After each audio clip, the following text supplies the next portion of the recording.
That metal interview. Welcome back, guys and girls, headbangers, rockers, thrashers, death metalers.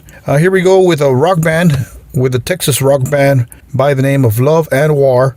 We have John Adams with us, and this great talent and the band Love and War have just signed with Animated Insanity Records. You guys should check them out live. These guys are an awesome band. They've opened up for tons of bands. They've opened up for Night Ranger. They've worked with, they're good friends with Dangerous Toys, Jason McMaster, who has been on our show. And a big shout out to Jason if you're listening to this podcast. So anyways, let's go to the interview with Mr. John Adams of Love and War. Enjoy. So you guys just signed with Animated Insanity Records, right? That's correct, yeah. Congrats on that. Can you talk to us about that? Thank you, man. Yep, thank you. We're really excited. Ben's been working hard, trying to get something for us. We've been having our feelers out for quite a while. Things were really on a roll for us when we released the record in February of 2020, and then man, dude, the next month COVID hit.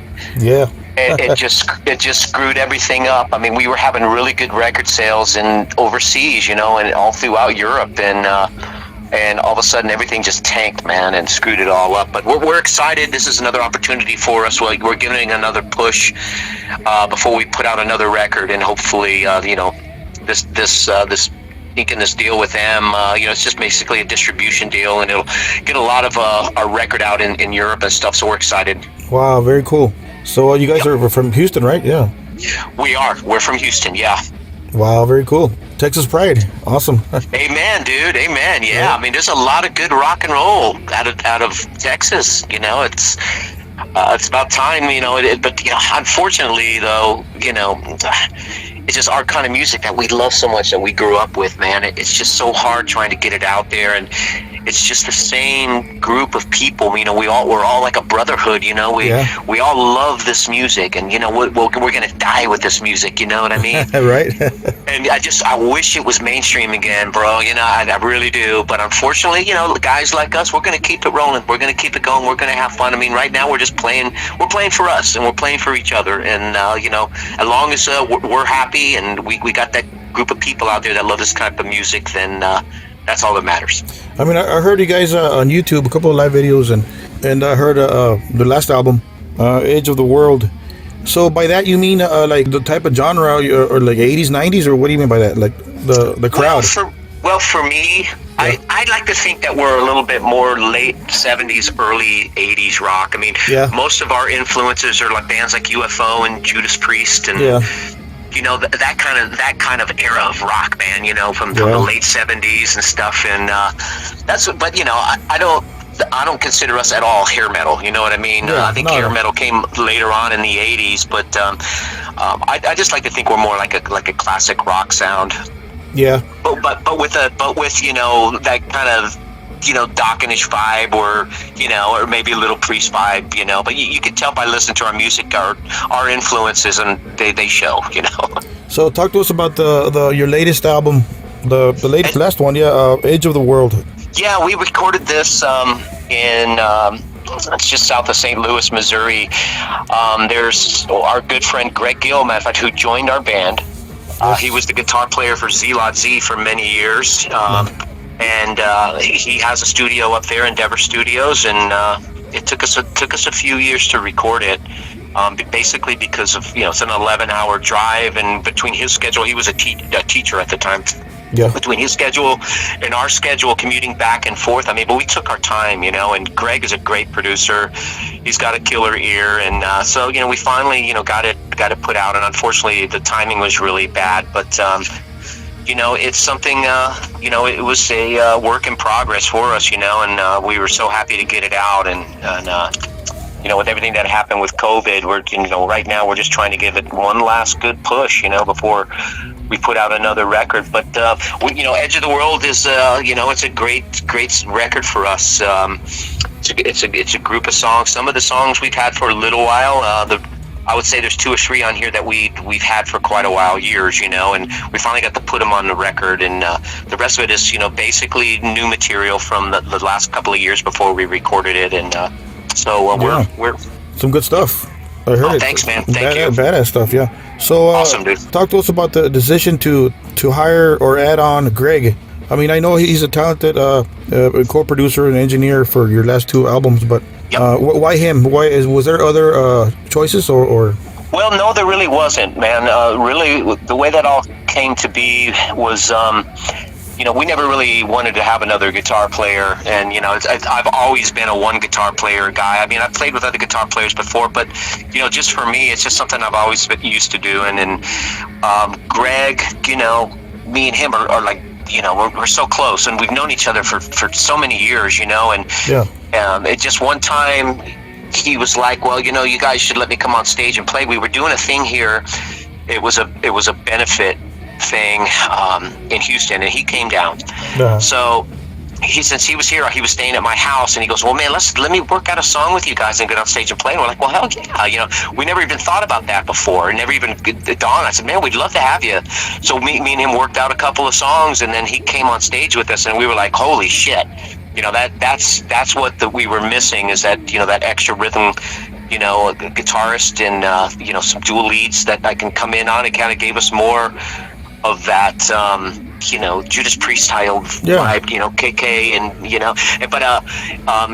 so now it was like, wow. And then we did one show with him. We opened up for Night Ranger here in Houston, and everybody just loved it. They were like, man, it's improved your sound. Greg's, is just a great musician, and we're excited to have him, and I'm glad it worked out. Awesome. Wow. Now you got that dual guitar thing, like you say. Yeah. Nice. Absolutely. And the cool thing about that is when I'm already writing songs for our next record, and you're going to hear a lot more of that on the new record. You're going to hear a lot more of him and a lot more dual harmony thing, and with him doing his own stuff. And so we're excited. Yeah, that was one of my questions. Have you started writing for a new record, Yeah, I have. I've got a whole bunch of ideas on my 8-track, and a lot of them I'm trying to sort through some of the riffs that I have, and I've already pieced together like 3, possibly 4, and other ones I just have other ideas. And Greg's been emailing me some riffs that we're trying to piece together. So yeah, things are rolling right along, and if everything goes well, we should be in the studio, hopefully by the end of summer, possibly, is what we're hoping on. Nice. Wow. Yep. Some new Love and War. Yeah, man. Let's hope so. It's gonna happen, but it's just a matter of when we can all get together and do it. But hopefully, if all goes well, it'll definitely by. How about a music video? Do you guys have any plans for a music video? Well, actually, check this out. There's a guy in Poland. He did a lyric video for "We All Fall Down" off of Edge of the World, and we've got it. It came out great. He did a really good job on it. And what we're trying to do, and Greg and his wife, they do editing and stuff. So we've got some live footage from Greg from the Night Ranger show. So they're going to try to edit it in there. So, and then we're going to release it. So, yeah, it's weird you brought that up. So we do have one, and the guy in Poland is doing another one for us off of Edge of the World, another lyric video. And we're also going to do the same thing from that song with the live footage, and then we're going to get together, do some still shots and some other stuff with Greg. But that was just the thing when I sent "We All Fall Down" to him, and he was doing it. This was before Greg got in the band. Now that Greg's in the band, it was like, well, we got to have him in there. You know what I mean? Yeah. So we have the live footage. We need to do some more photography with him, some more promo shots and stuff, and put some still shots in the video. So that's something we're working on. Wow, very cool. Yep. So I saw you guys do a gig with Dangerous Toys. Yes. Yeah. How did that go? It went great. Okay, now Jason. Our Ray Solis, our bass player. Jason came to Houston and married him and his wife. Oh wow! Because he's a minister. Actually, he has a license where he can do that. So really, he came to Houston when they got married a few years back, and there was a big wedding. We had Michael Sweet there. Michael Sweet actually came in and played music, and we had the Love and War go on stage, and Michael sang some songs with us, which was really cool. I actually got it on video. So wow. we'll probably put that out on our website, but we haven't done any of that yet. But you guys should. Wow, yeah, cool. Yeah, but Jason's been a longtime friend of ours. I've known him probably for 20 some years. He's really good people, and his band is great. Paul Lydell's a great guy, killer guitar player. So it went really fantastic. Wow, yeah, I talked to Jason. I wouldn't say about 2 years ago. I interviewed him for the show too, and yeah, just like you said, he's a real down to earth guy and very, very cool. Very cool guy. Absolutely. Yep. Dangerous Toys. I'm a big fan too of Dangerous Toys and Hellacious Acres and all that stuff. Yeah. Yeah, they're still bringing it live too, man. They sound great. Awesome. So let's talk about you. At what age did you pick up a guitar? Well, I was 12. And the way that all that happened, I'm the youngest of 6 kids. I got 2 older brothers, and then I got 3 sisters. So my middle brother was playing Forsyth in 1975, okay? It was 1976, actually. Forsyth had already come out, and I was 12 years old at the time. So he was playing Forsyth, and at the time, one of my best friends, him and his brother play guitars, and I'd always go over there and they'd be playing acoustic guitars and stuff, and I thought, well, that'd be really kind of cool. But something clicked in me when I heard Forsyth by UFO. I heard Michael Schenker play guitar. Yeah. When I heard Michael Schenker play guitar, it just like, I want to play guitar. That music right there just appealed to me so much, and ever since then, Michael Schenker, he's always been my favorite guitar player out from day one when I picked up the guitar. And I don't know if you know, but I also have a UFO tribute band called Lights Out. We've been together now for about 21 years. I've heard about that, yeah. So that's your band, okay. Yeah, we play San Antonio every once in a while. I'll have to send you, I know it's quite a haul, but if we can get back up there, I'll send you a message, and maybe you can come up on the weekend. Yeah, for sure, yeah. I'm just 2 hours away from San Antonio, yeah. Yeah, that's not bad at all, yeah. Yeah, let me know, for sure. Absolutely, but yeah, I mean, for me, that was the defining moment, and I was living in Richmond, Virginia at the time, and then probably about 5-6 months after that, I was playing my friend's acoustic guitar, and he was showing me chords and stuff, and then we moved to Houston from Richmond, Virginia, and then when I got here, I got my first guitar, and then when I got my first guitar, I just, man, it was all about, UFO and Led Zeppelin and Joe Perry. I love Joe Perry with Aerosmith, and, that same kind of 70s rock vibe, and and I just never looked back. I just used to smoke some good weed, man. I'd lock myself in the bedroom and just play guitar, man, for hours at a time. Wow, very cool. Yeah. So give us your best gig so far and your worst gig so far. Oh, wow. Well, in 1984, we played with the Pat Travers Band in front of about 4,000 some people at the Astro Arena in Houston. Wow. That was probably one of the best gigs ever, man, just to see all of those people. And, that's always stuck with me as one of the best gigs that we'd ever had. Another one was when we played with Rat at the House of Blues. And that was a sold-out House of Blues, and just a sea of faces, and we were having a great night, and everybody was just applauding. You know what I mean? It's when you see all those people, and you're in that intimate kind of atmosphere with that many people, and they're all digging your music. I mean, that's a fucking rush. You know what I mean? Yeah. Wow. The worst show ever. We did a show with Lillian Axe, and I had the flu. Oh wow. Yeah, and I just said, man, I'm not going to cancel the gig. And man, I was running a fever, and it just took every inch of my freaking, energy to just get myself through that. And that was just horrible for me. A couple of times I dropped to a knee because I was getting these head rushes from the heat and that fever. But I just said, man, that's just me. I never cancel a show, man. I mean, unless I'm fucking in my deathbed, I'm gonna play. Yeah, you're a true fighter, a true metalhead. Yeah, man, absolutely. Awesome. All in the name of rock and roll, brother. Awesome. So, give us musicians a quick rig rundown. What equipment do you use live in the studio? Is it the same or? Yeah, pretty much. I got endorsed by Diamond Amplification. Okay. Back, I don't know, what was it, 2010, something like that, and I play through, I have 2 Phantoms that I typically play with. I just recently, I've got also 2, I've got a couple JCM 800s. Yeah, those are nice, yeah. What else do I have? I got an Egnator I really like too. Believe it or not, it's a great amp. But in the studio, I played through the Phantom. I played through the Diamond Phantoms. Nice. And that's what I play live. They're great amps. Do you have any pre-gig rituals? Any warm-up deals or anything before you go on stage? Yeah, I definitely have to warm up, and I usually try to be by myself. I just don't. It bothers me when there's people around talking, and you're trying to focus and get your head right and get it straight, get ready to go on stage. And I always try to take myself away from that and find some place. If it's at a show, I'll go in a back room or something. But yeah, I sit down and I just run through some solo stuff. Not really scales or anything, but just solos from some of the songs I have and just warm up. If I can get about 15-30 minutes in of warming up, man, I'm good to go. But besides that, and then I always like to have a beer or two, and then but that's it. That's all I'll drink. But you gotta relax. Yeah, absolutely. And but yeah, that's pretty much it. Wow, very cool.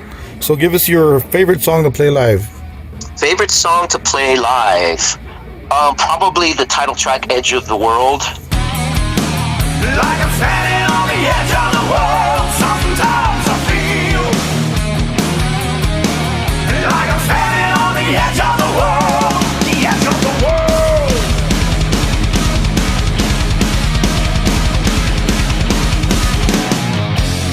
Nice. That's on the new record. Yeah, I heard it. It's badass.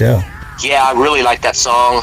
It was one that has a lot of meaning for me because I remember when I was writing it and what I was going through at the time, and then I came up with the chorus line, and I remember Jeff was struggling with trying to write lyrics to it, and I had wrote the chorus already, and then all of a sudden he just came up with the idea, and then boom, it all came together, and so that's probably my favorite.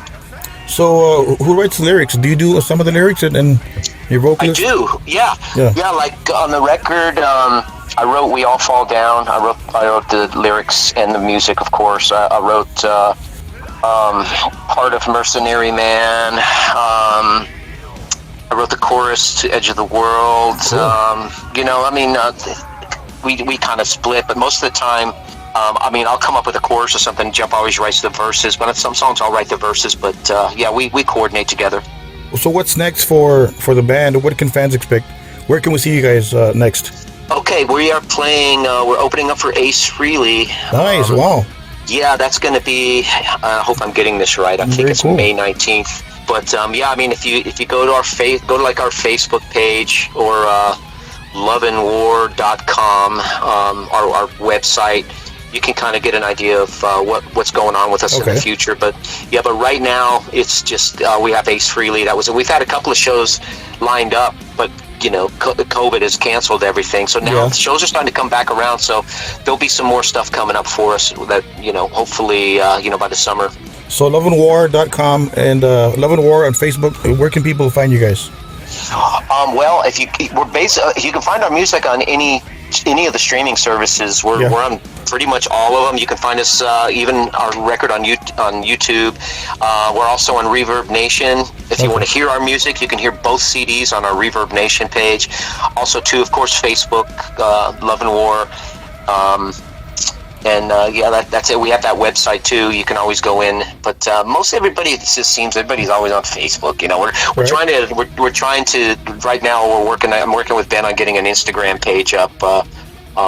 So that's another way you can kind of see what's happening. Would you like to send a message to the rock fans listening to this podcast? Yeah, absolutely.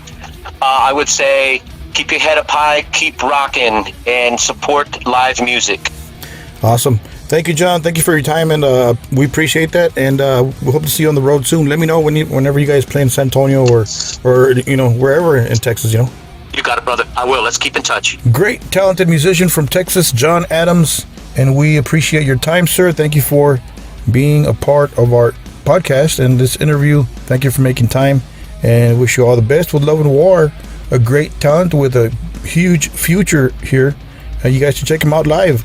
If you're close to Texas or wherever you hear of Love and War, go check them out, man. They just added a second guitarist, Greg Gill, and of course, as John said, they're about to hit the studio very, very soon and hit you guys up with a music video for you guys. and hit you up with a music video. So anyways, on behalf of myself, thank you guys for joining us. Don't forget to subscribe, share, download, and don't forget to keep it metal.